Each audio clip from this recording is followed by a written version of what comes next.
Well, thank you very much for coming this morning. Drove out from Huntington Beach where we have an event going on, and I wanted to tell you a quick little story about that. It's called the Vans U.S. Open of Surfing. And 50 years ago today, right here in beginning of August, coming up tomorrow, I guess, my dad moved out from Boston, that's where I was born, to California for a shoe company. Say, how did Vans get started? Everybody kind of wants to know. So I figured on the heritage thing, I'd give you a little bit of background. And he worked for a shoe company in Boston for 20 years. And my dad was about 35, and my uncle Jim, a gentleman named Gordon Lee, they moved to California to help a factory that they had been working for because they were losing $1 million a month in inefficiencies. So they came out to Garden Grove, and I got a little video here that was 50 years ago on the beach that company, my dad had a booth on the same beach that I'm on today for the Vans U.S. Open. And this is just a little back in time, quick little clip here. We'll see it. I'll give it a second to load, I guess, if I push the button right here. There it is. And then we'll go on more with the story here. Let's go surfing now, everybody's learning how. Come on a safari. You see a little guy, that's me at 8 years old.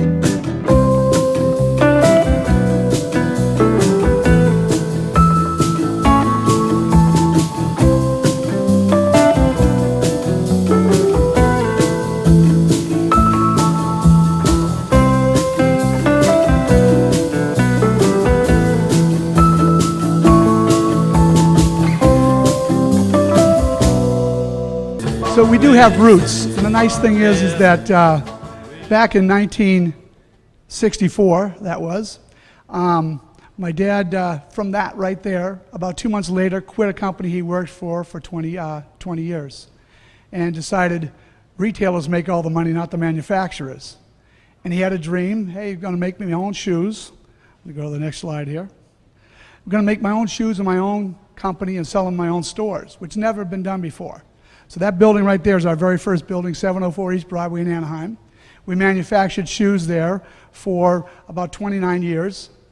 And so this was 1966. By the time they took them a year, from late 64 up to 1966, we opened our doors. If anybody remembers Maxwell Smart and Get Smart, well, my dad had opening January 1966, and they weren't quite ready, so on February he put, would you believe February?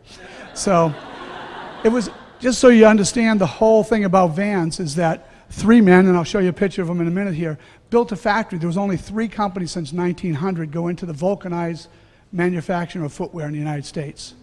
And so we were the 4th one. You just can't do it in a room like this. You need big machinery, you need technology. They made our waffle sole. My uncle had a lathe. He made all the outsole molds, and everything was done by hand, and everything started off. Nobody knew in California what sneakers were. They were called tennis shoes out here. So we had to kind of teach people about that.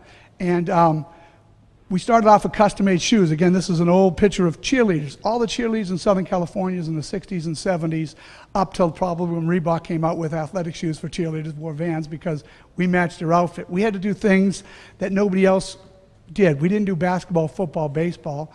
Surfers, skateboarders, they adopted us. They liked our shoe because it gripped the board.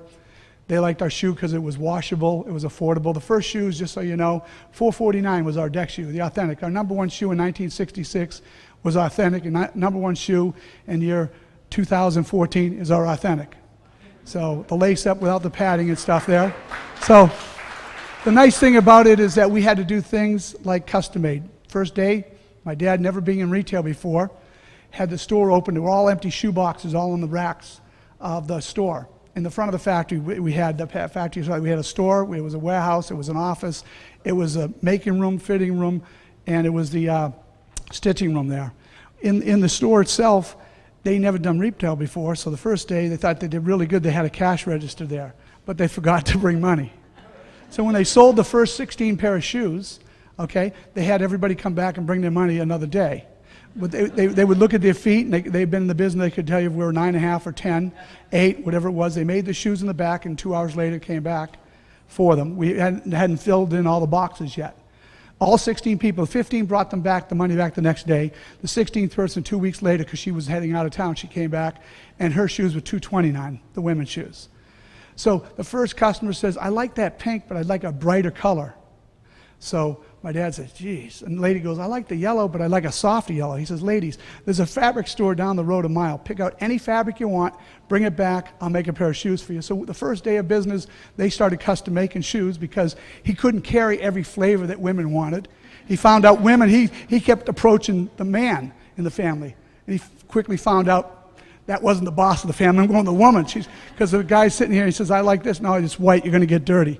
So, how about this green one over here? No, it doesn't match your slacks. So my dad knew then, hire women to run his stores. And so we started off with one store. My dad put in 10 stores in 10 weeks. And that's where I came in. I had 5 brothers and sisters, me plus 4 more. And my brother was handy. He was a mechanic. He could work on cars and engines, and he worked in the factory. I was the guy that was talking. So at 10 years old, my dad would open the store up. I'd be running on Saturday and Sunday when I was out of school. He'd look for the next location, get the manager. And every week we opened a new store. My dad's accountant goes, Paul, 6 of your stores are losers. He says, they're losers. I need 10 more losers. Because if we made one pair of shoes and it cost us $10,000, it was $10,000 a pair. But if he made 10,000 pair of shoes, then it's $1 a pair for his overhead. So we quickly put in 20, 30, 40, 50 shoes, 50 stores and stuff. And that's how Vans began with that early days. The one on the left's my dad, my Uncle Jim and Gordy. Again, these men were the creators, founders. We had a silent partner named Serge Delia, who my dad had worked with before, that invested money, to help them get the factory built. And Vans began there. The nice thing about it is that we're on Huntington Beach right now on 12 acres doing the Vans US Open 50 years later. 700,000 people are coming out there to see the great surfing, great skateboarding, BMX that we have going on. Have a lot of fun down there. If anybody's around, please come down. You just have to go to where you'll see a big Van Dorn Village and stuff, and that's where I'll be. The nice thing about the company is, again, this is how it was painted up back in the days, and it was called House of Vans. And the interesting thing, we opened up in Brooklyn, a location 4 years ago, and it's called the House of Vans, the original name. And it's a venue similar to what you have here, but we have 15,000 square feet inside, 10,000 feet outside to do art shows, skate events, music events. We opened up with Public Enemy, so we're trying to find ways to connect to teenagers. That's our goal. Our sweet spot is kind of from 12 years old to 22 years old. And as we get older, I hope it gets older there too and stuff. I have my first grandson, and so we got generations going on with Vans, and that's the nice thing about our company is we can cross. It's kind of funny how you can cross categories where a grandfather, all of a sudden his son and then his grandson can all like the same products. But my dad's dream was to sell them in his own stores. And the nice thing about that is that today, in Americas, half of our business still comes from our retail stores. We have about 320 retail stores, and the other half is from our wholesale customers that we have all over the country. It could be from Nordstrom's down to a skate shop and all in between. But we have 170 countries that are selling our product. And it's just amazing to me, 48 years later, walking around the world, and I'm always looking at feet. So I'm always, I love going to Disneyland because there's lots of feet, But it makes us really feel proud when all of a sudden everybody has a story about how they got their custom-made pair of shoes. But the nice thing about Vans is that we definitely have passion. I get to hang out with teenagers every day of my life. I have a hey Christy, my daughter's 37. She's work every day with me. So I had to work with my dad for 25 years, which was hell. My poor daughters had to put up with me for all these years. She had no other choice but to get in the family business. My dad sold the company back in '88, and our manufacturing went overseas in 1994. And a great company called VF purchased us, the second company that bought us, was 10 years ago in May, called VF, and they own about 30 companies, from the North Face to Nautica to Lee Jeans, Seven for All Mankind's, Jan Sports, many, many different type of companies. But Vans, for them, the last 10 years have been really magical. They've let us, have the tools to go out and kind of tell our story outside of Southern California. Right now, we're finishing up the Vans Warped Tour, our 20th year, seeing 550,000 kids. And the Vans US Open's going on right now, and we're going to be opening up next week, going to London to open up our second house of Vans so we can have art shows and skate events, music events over there in Europe. But I'm going to pass this on right now to Fara Howard. Come on up here, Fara. We'll answer some questions later.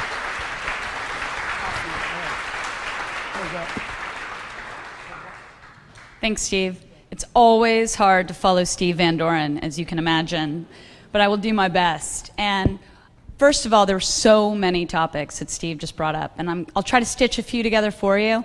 I know there are probably many business owners in the room, aspiring artists, current highly successful artists, and there's so many stories that I think we can garner and learn from Vans.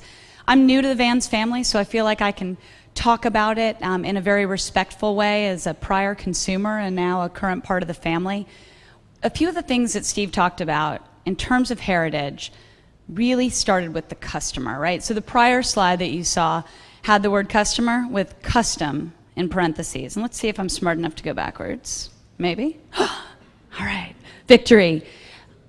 I wanted to call out the custom piece intentionally. I mean, you heard Steve mention that as more and more customers came in, they said, hey, I want this to be unique. I want it to be for me. I want to build my own thing with you. And Paul Van Doren, Steve's father, did exactly that. And what happened was right out of the chute, he built incredible brand loyalty, but he also built a family, right? I mean, imagine today, right? 16 people walking into a store buying a product that didn't really exist, but could exist for you in a few hours, that you didn't have to pay for, and you came back by your own volition to pay for it. Like, that type of mentality is incredibly special. And what I think is so phenomenal about this brand, again, I can talk about it like a passive onlooker now that I'm just the fortunate recipient of being part of this team. Like, that's an incredible thing. But it's something that Paul and the entire Vans organization never took for granted. Paul Van Doren's famous for saying it's all about the people. And that meant all about the employees, but also all about his consumers. And the Vans brand was adopted by a lot of folks, initially in Southern California, now all over the world, from skaters to surfers to cheerleaders. And the thing that's amazing about that is that adoption of our brand, those folks became our extended family, and I'll talk more about that in a minute. But our roots started from a brilliant idea of creating vulcanized shoes and customizing those vulcanized shoes. We got adopted by skateboarders with Stacy Peralta and Tony Alva, who are still part of our family, absolutely part of our family. They'd be here, they're probably here today. No, I'm kidding. They'd be here today if we asked them to be. And that heritage lived on. So point one, right? Know who your customer is and honor them at all times. And that means both your employees and the people who come into your store every day. And that's something that Vans has done from the beginning. Steve mentioned the point, and I know you guys got it because I heard the around the room of our number one shoe in 1966 is our number one shoe today. That is so freaking cool. I mean, who can say that, right? And again, I'm speaking like as an innocent bystander looking in at this super cool brand. But that's what heritage is all about. So my second big call out for all of you is not just know who your customers are, but know what you're really good at and keep doing it, right? Keep doing it. But then if you know who your customers are, listen to them. So yes, the Authentic, the shoe that we launched in 1966, is still our most successful product. But that shoe's gone through a tremendous amount of evolution, right? I mean, I'm sporting Stormtroopers up here on my shoes. I'm pretty sure that wasn't our first shoe in 1966. So making certain that, when we think about our classic brand, yes, we respect our heritage and our history, but we also make certain that we're plugged into what's relevant and what's important, with our core audience being youth and always having been youth. Our classic style, that Authentic shoe that I bet many of you, thank you, well represented front row, are wearing, over the next 20 years, we produced a tremendous amount of shoes that are still our top-selling silhouettes. So we launched the slip-on, we launched a shoe called the Era. I'll speak in Vans language for a bit. I know all those terms aren't necessarily terms you guys use every day. We launched our Skate High and our Old School. And in 1989, we launched our first signature shoe with an athlete, Steve Caballero, who's turning 50 this year and still skating all the time, which is so cool. And he's a big part of our family as well. So yeah, give it up for Steve. He's fantastic. And so, like I said, knowing who you are, where you came from, and continuing to honor that while still remaining relevant, really hard to do, but really important. And our family, right? So like I mentioned, our family's grown significantly, and I'm sure, Steve will have amazing stories to tell as you guys hit him with questions. He'll be the better person to answer them because he lived through the heritage. He is the heritage. But our family grew incredibly fast. And the thing that's amazing about Vans, and I can say this because I'm a new member of the employee family, is Vans lets you be who you are, right? This whole customization, like bring in your mom's needlepoint pillow and we'll make shoes out of it. No lie, because Sarah's in the audience from Vans, Sarah and I saw those needlepoint ladybug shoes in one of the stores in Europe last week in a case. Don't touch them, they're very valuable. But we invite all these people in to be part of our family, and they invite us in as well. So, from our humble beginnings to our adoption by the skate community and the Dogtown and Z-Boys, to surf with Randy Rarick, who brought to us the Triple Crown of surfing 20 years ago, and we're still on the beach of the North Shore every year. We have been for 20 years. This year will be no exception. The Warp Tour, which we joined after year 1, so this is our 19th year of the 20-year Warp Tour. All of those folks are our family, but I think what's also really important is all of the people who buy our shoes are our family too. When I told people that I was coming to Vans, every person, to a one would immediately tell me their story about their relationship with Vans, because they felt like they were part of the family too, and they felt like I needed to know. They're like, so I got my first pair of shoes because I found out that if I ordered 10, I could get them custom made and shipped to me in New York, even though there was no distribution there. Like, you hear the craziest stories, or people busting out their pair from 30 years ago, duct taped on the bottom, and they told the stories of those shoes. So our family's broad and wide, and we invite them all in with open arms, which, huge testament to the Van Dorens. That family spirit is part of who we are today. So let's talk a little bit about, what happens when your product gets in the right people's hands at the right time too, right? So there's Spicoli. I think you guys probably all know him. He's not here today, but that would be really cool if he was. So 1982, brand's clicking along, doing really well. Vulcanized shoes, like I said, that 20-ish year, 16-year era up to that point was a period in which a lot of the classic silhouettes were launched. Fast Times at Ridgemont High came on the scene and became a full international phenomenon, right? So there's nothing better than Sean Penn smacking his head with a checkerboard slip-on, and Steve can attest. Phones ringing off the hook. We couldn't keep that product in stock. It was nuts in a fantastic way. And talk about youth culture, right? We'd been adopted by kids all over the country and the world at that point, but this just took it to a whole new level. So great news, right? You're like, oh, okay. You're all thinking, writing notes, like, who can be my ambassador? Who can take my brand to the next level? So I'm going to tell you a really quick cautionary tale, and I wasn't there for it, but Steve can attest as well. So Vans became even more in demand, and what happened right around the same time as Spicoli is we lost our way, right? We're like, okay, there's all this demand for our product. Like, maybe we should be making running shoes. Maybe we should be making clown shoes. No lie, we did. Maybe we should be making bowling shoes. And so we started to take this vulcanized product that had been so true to who we were, and we started to diversify, and we diversified really, really quickly. And it got really dangerous, and all of a sudden we realized we weren't making money on our shoes anymore because we were spending so much time trying to produce them and produce all these different styles and approaches and manufacturing techniques that, back to that original point, know who your customer is, know what you do and do it well, and then innovate within that based on trends. Man, we just kind of got all over the place. We ratcheted it back in, got it back under control, As Steve mentioned, we were purchased in 1994 and then again in 2004 by VF. And during that period of time, like we said, we pulled it all back in. And we're like, okay, let's really focus on our roots. Let's be who we are.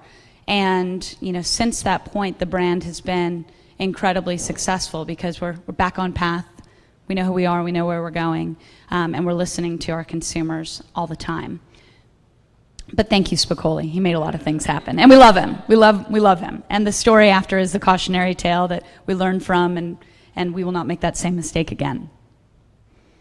So the last thing that I want to leave you with, well, actually I'll leave you with two things, is I talked a lot about our roots and where we came from, and the fact that we were adopted by youth and by skateboarding, and our foundation is in action sports with an audience, that skews as young as 13 and hopefully skews as old as 70. One call out I should make, and Steve said it too, there are very few brands where 3 generations in a row can be wearing the same product and every generation is cool with it, right? Right? Like the 13-year-old, like my boys are okay with the fact that we're wearing the same shoes right now. My kids are wearing their Star Wars shoes at school.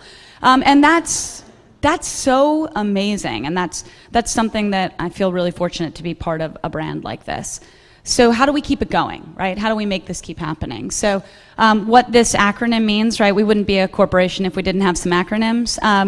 Off the wall equals creative expression. So I just want to call this out, right? Who we are is off the wall, right? We started with our roots in skateboarding, people breaking into empty pools and literally, skating off the wall. But because we let you be who you are and we let you express yourself, create your own shoes, like we're down with whatever off the wall means to you. And that creative expression piece, I think that equals will probably slowly evolve into the word enables creative expression. So there are 3 really cool things up here. Right here, this is an image of a high school student participating in Custom Culture, which is a program that exists in the United States and Brazil, where every year, in fact this year specifically, 2,000 schools across the United States, high schools, participate in a contest in which they design Vans shoes. And then through public voting and social voting, 5 schools are selected.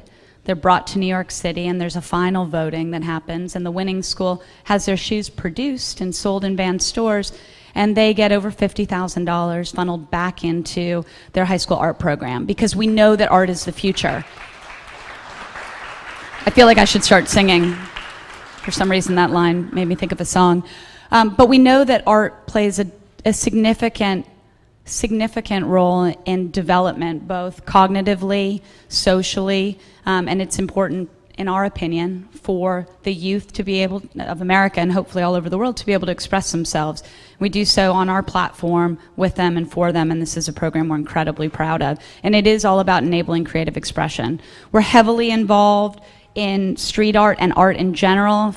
Pull Steve aside later, he'll show you what we've done at the US Open with painting in the bowls, and you see art sponsored by Vans all over the world. That top image is the Warped Tour. So, talk about helping youth express themselves through music, both in a participatory way and through things like Band Tappy, where we're giving children exposure to bands so they can learn about music as a career choice as well. So, in short, right, just to wrap it up, because I'm probably talking too long and I've got something cool to tell you as well. Know who you are, know where you came from, honor it, and listen to your customers so you can grow with them while still being true to your roots. And I'm so honored to be part of the Vans team. I'm honored to be here today talking to you guys about it. What I'd like to do as my final remark is show you a Vans shoebox. I'm just kidding. Is tell you that as you leave today, please come see Steve and myself. We'll give you a Vans shoebox, and inside here is a certificate to go onto our customs website and build your own pair of Vans, so that So if you weren't part of our family before today, now you are. Welcome to the family, and thanks for having us today, guys.